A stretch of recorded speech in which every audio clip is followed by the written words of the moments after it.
Hi, this is Duan. Today I'm going to show you how to make pho, which is a Vietnamese noodle soup dish that is actually very popular in Vietnam. It is something that I love eating growing up. Now, right now I'm living in a small town, so there's no Vietnamese restaurants around. So if I want to eat pho, guess what? I basically have to make myself. This is a recipe that I've tweaked over the years. It's something that's quite easy to make using the Instapot.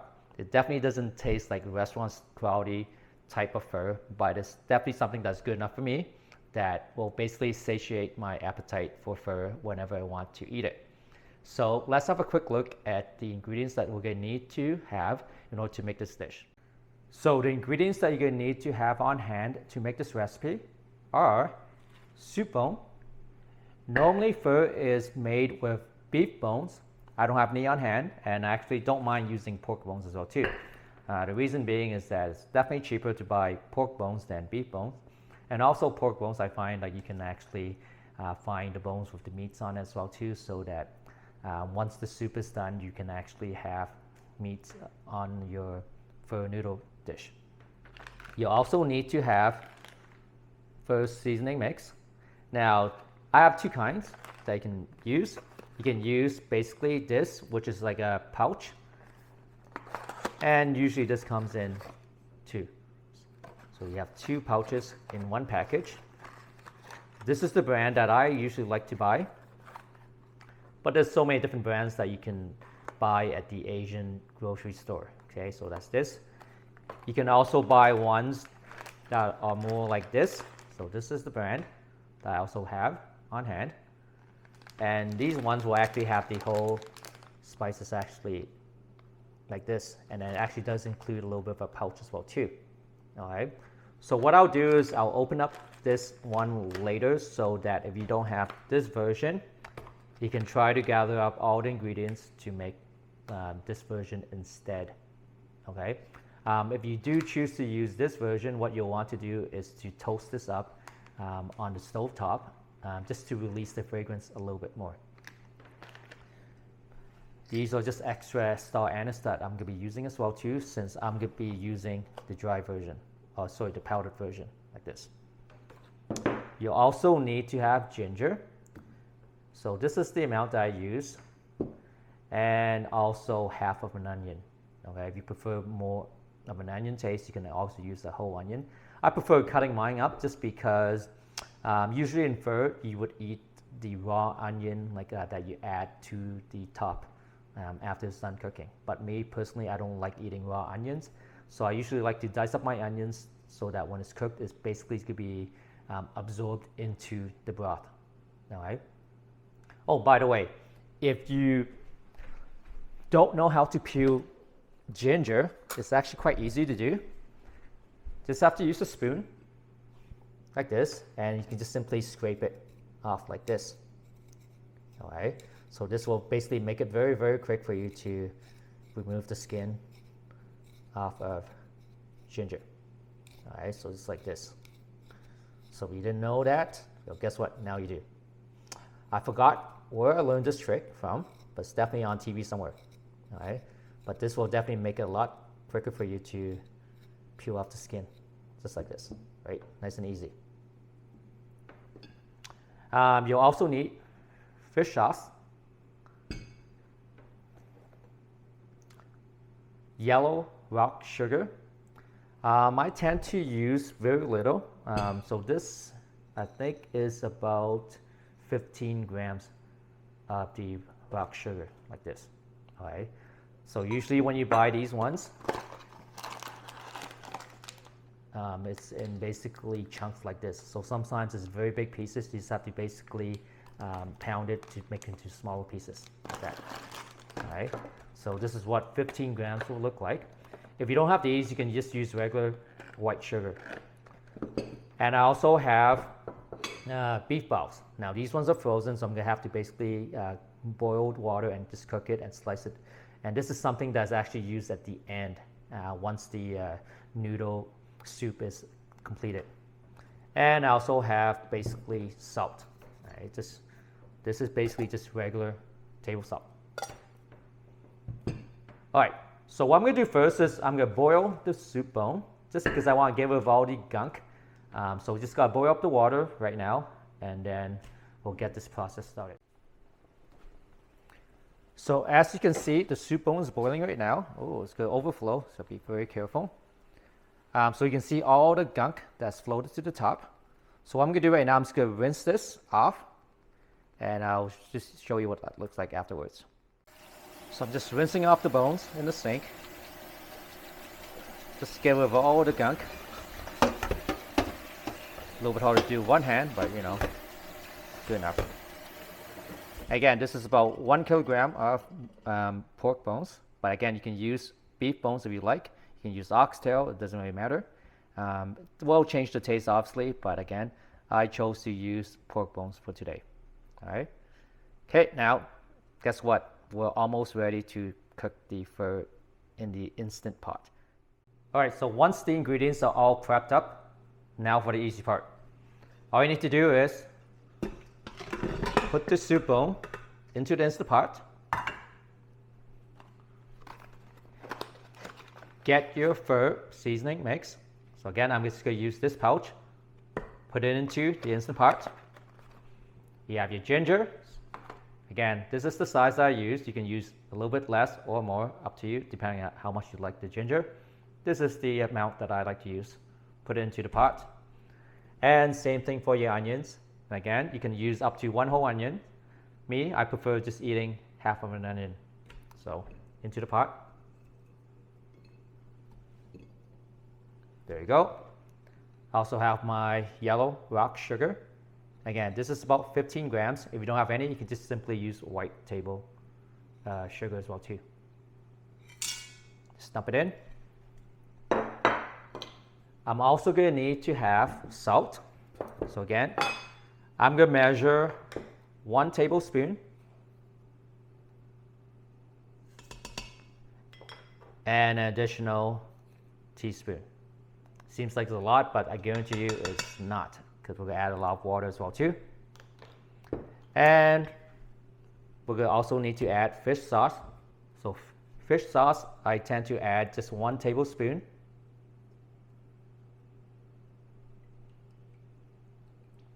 And this will just enhance the flavor just a little bit more.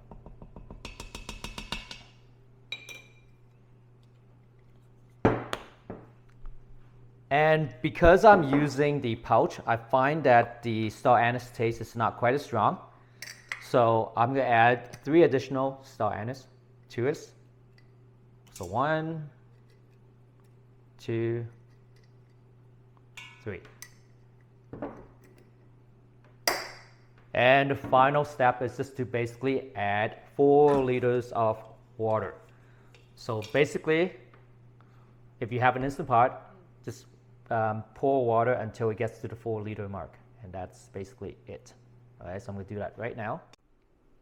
All right, so I filled my Instant Pot, not Instapot, which I kept calling it for whatever reason. So I filled it with 4 liters of water. So close this off right now. And I'm going to set my timer.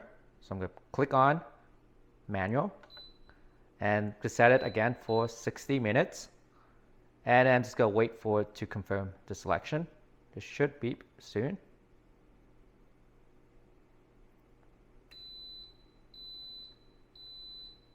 And there you go. So it's going to take approximately 60 minutes plus the amount of time for it to get to that pressure. All right, so more than likely it's going to take about an extra 20 minutes till it pressurizes a little bit. All right, so once it's ready, I'll show you the next step. All right, so I cut open the first spice mix, and inside it contains the pouch, and this is where you put these spices inside. It also has some cinnamon bark. So this is approximately 4.5 grams. Now you can't replace this with the ground version just because it's not going to be the same. All right, so I recommend buying the bark just to ensure that the flavors is going to be correct. You can buy these at any stores, to be honest. Okay, ethnic stores, or you can also buy Superstore or any places like that. All right. I see it also has a whole lot of star anise. So this is star anise for obvious reason. Why it's called star. Okay, because it's shaped like one. and it has sort of like the licorice taste to it. All right. Now, I personally think this is a whole lot. I think more than what you'll want for the instant pot. I recommend maybe removing about 5 just to see. But if you want, you can just try it just the way it is right now and see if it's too strong for you or whether it's just right for you.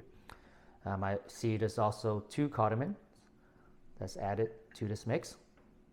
There's also cloves, and I counted approximately 22 cloves. And cloves will also have a licorice taste to it as well too. All right. And then I also measured approximately 2.5 to 3 grams of black peppercorn, like that. And I believe this will be licorice bark.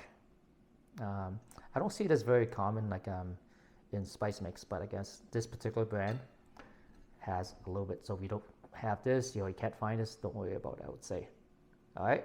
So again, if you can't find the other one, the one that I bought, you can always just buy this version instead.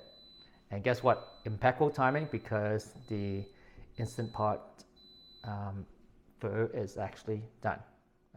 All right, so once your pho noodle soup is done, what you'll need to also start cooking is the rice noodles.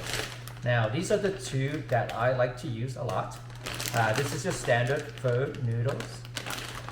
And I like to buy these ones because they portion off the rice noodles nicely for you, all right? And it doesn't take that long to cook as well too. Now, the package states that it takes about 8 minutes, but I can tell you it does not take 8 minutes to cook, all right? So what you definitely don't want to do is to overcook the rice noodles, else it doesn't taste very good, all right? Because you definitely don't want it to be mushy. All right, so what I suggest you do is just boil the rice noodles in water, and then just taste test it until you get to the firmness that you like. All right. Another noodle that I like to eat my pho with is the udon noodles. All right. So this is a Japanese brand. All right, that you can buy at most grocery stores.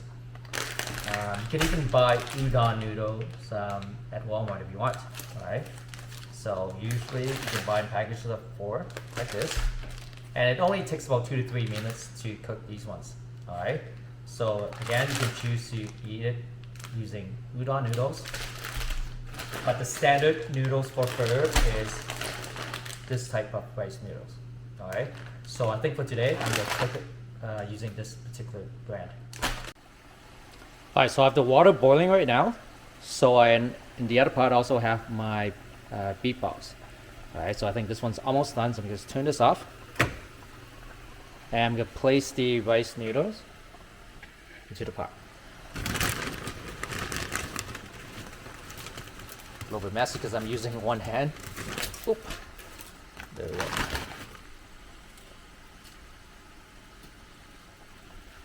I don't usually cook with one hand, so this is something different for sure. So let's add just a little bit more.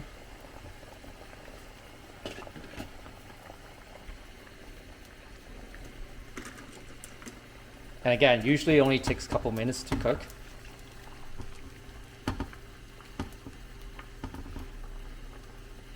And again, the package says that's 8 minutes, but I don't think it's gonna take that long. All right, so it's been about 4.5 minutes to 5 minutes. So I'm gonna transfer this now to the sink. Just gonna pour this out.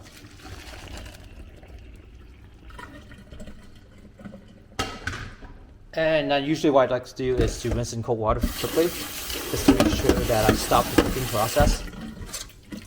That. And I just gotta make sure that's completely dried up. I have some leftover from the Thai basil. Sorry. Okay, so make sure you drain this off completely. And I'm gonna transfer this to a bowl, and then we're gonna move on to the next step. All right, so what I'm gonna do right now is just gonna release the pressure. Ooh.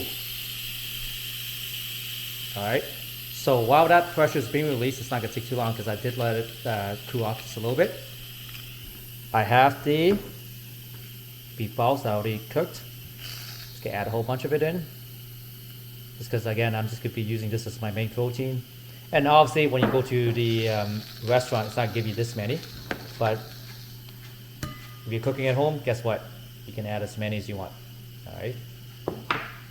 And then you'll find that when you go to the restaurant, it also will give you bean sprouts. And when you buy bean sprouts, you gotta make sure that's nice and white and crisp. If you see the package is even slightly wilted or slimy, do not buy the package, or else you'll see that's not gonna last very long, because you'll see that the next day it's gonna be all like mushy and gross looking. So make sure it's nice and crisp when you buy it at the store. And this is Thai basil, and I love eating Thai basil. It has sort of like a licorice taste to it. If you don't have Thai basil or you don't see it at the store, then don't worry about it. It's a matter of preference anyway. You definitely want to make sure you buy 1 lime. Alright, so I cut this into 1/8 of a piece. And if you can handle spicy food, you can also buy some bird's eye Thai chili. Alright, so again, I'm just going to add 1 to mine. Okay, so the pressure's almost released, I think. Just going to push this down. There you go. Done. Okay, so let's open up to see what it looks like.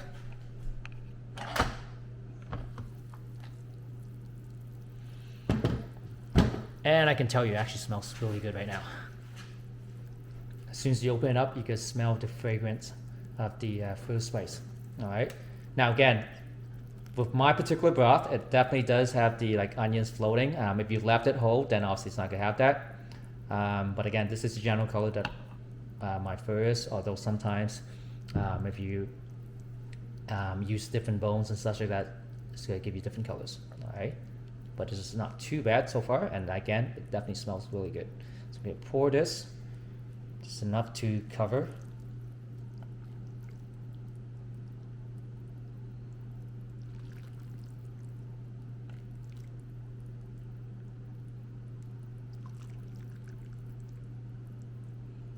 Just add a little bit more.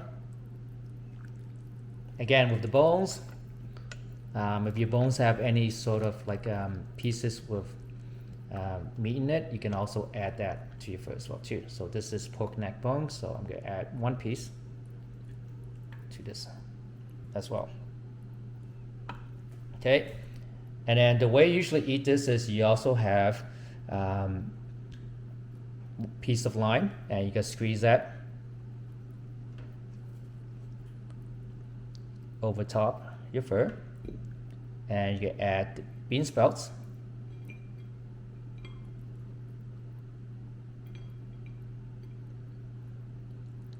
That. And then if you can handle a chili, you can cut this into pieces, or you can just dump it all in and just chomp on it slowly. And obviously you also want to have your Thai basil. So this 1 hand. Not as easy. All right, and then if you did buy the beef balls, usually the way you'll eat it is with what's called hoisin sauce, which is this. So I'm gonna screw it a little bit to this, and then you also have sriracha sauce. Looks like this. Shake this up a little bit. Screw this into here. All right, let's move this out of the way. That.